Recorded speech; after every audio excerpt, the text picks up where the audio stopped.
Okay, so I am joined by OUI staff writer Colin Kennedy. Colin, what's going on, man?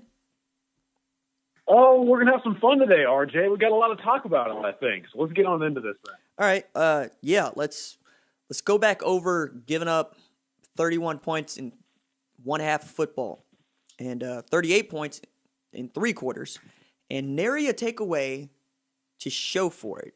Because, that's more the story for me than the 38 points. But what was your biggest takeaway from the loss to Kansas State?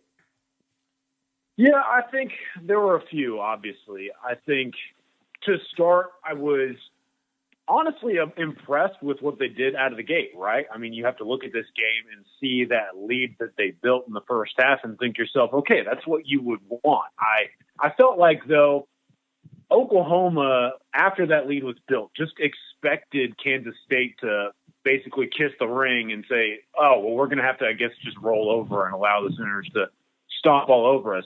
But when that didn't happen, I was pretty stunned with how lackluster the effort was to get back on track from the Oklahoma players and staff. It just didn't seem like they attempted any sort of surge as soon as Kansas State came out of the second half gate and punched them in the mouth. There was just no reaction. And as a result, you saw Kansas State build a lead in its own right that Oklahoma just had to stare at as it continued to grow. And I think once Kansas State solidified that 3-point lead with the 50-yard field goal, you just felt like, all right, this one's over. I mean, it doesn't matter what Oklahoma does in this standpoint. It's a game that got away from them, and that's exactly what it turned out to be. Now, as far as specific takeaways in the game, I think, number one, for me, the offensive line, people are obviously going hard at them, and for obvious reasons. I felt like, though, what they accomplished in the run game was pretty solid. And, I mean, we talked about it on a couple of different shows or whatever.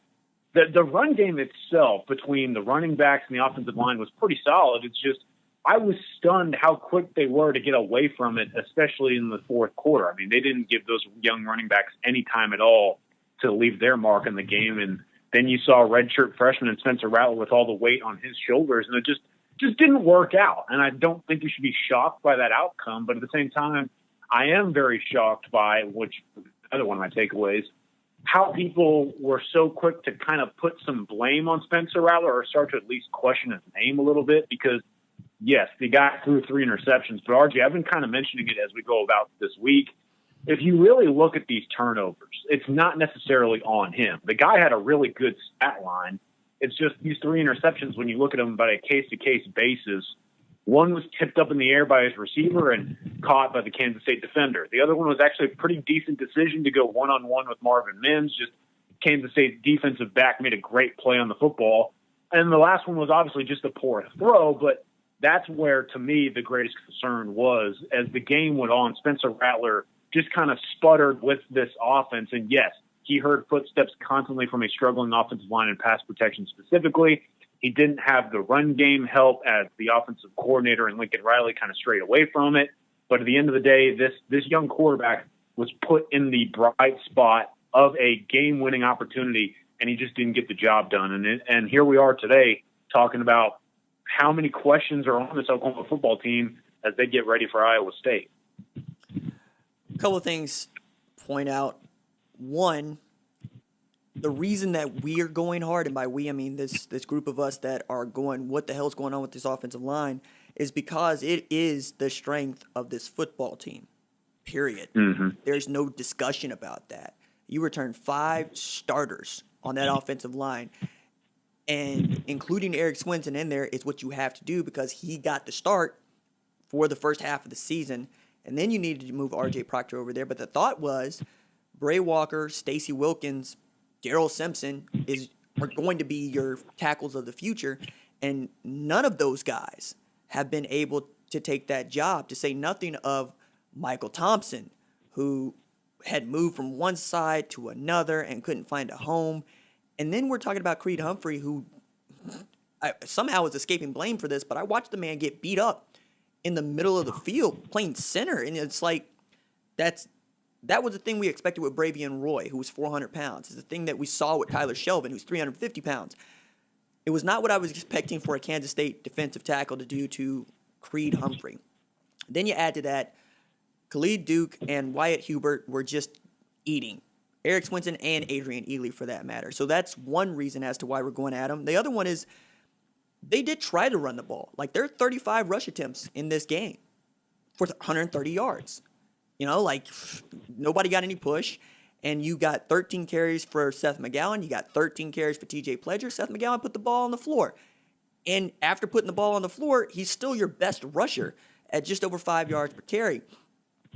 I'm glad that Seth McGowan is having himself a good couple of first games, but he's not supposed to be your bell cow back. That's supposed to be Marcus Major or TJ Pledger. And for his part, Pledger looked good, and he looked as if he had some understanding of what he needed to be doing. But that backfield, including Rattler, did not inspire confidence in the second half. And more than that, it has been so long since I looked at an Oklahoma football team with an opportunity to go win the game on a final drive feel as if they don't have it to go. Like, that's the other thing that just we're going to have to wait for Rattler to develop. And it's not something that OU fans have had to wait for since 2015. You know, but even in 2016, when OU starts the season 1-2, you don't feel like Baker Mayfield is a bad quarterback. Matter of fact, he ends up being a Heisman finalist that year along with D.D. Westbrook, and they win a Sugar Bowl against Auburn. But, you know, there's aspects to that. But more than that, like, we're talking about a one-score game, and not even a one-score game, a field goal game. And I just was thinking about this as you were speaking. The last 3 regular season games that Oklahoma has lost, it is lost by a combined 16 points. Right? 3 against Texas, Dickert the kicker, 48-45, right? Last year, 48-41, Kansas State. And then this year, 38-35, Kansas State. All games in which they scored a ton of points. They also gave up a ton of points. So I look at the defense, as much as we've been looking at the defense basically since 2012. Mm-hmm. And one of the things that I found to be interesting was laid on me by a friend is since Grinch has come over to Oklahoma, they played 16 games. They've got 12 takeaways in those 16 games. That same amount of time, the offense has given the ball away 24 times. When you look at what the defense is going to have to do to reach 26 takeaways in a season, which is what Grinch wants this year, you got to get 25 in 8 games. You got to get better than 3 turnovers per game. And that sounds like a lot, but then you look at what Oklahoma's offense did against Kansas State. It was 3 turnovers. And if you get even 1, if you close that margin to 2, and you probably win the football game if you're OU, and we're talking about OU escaping a loss as opposed to suffering a loss.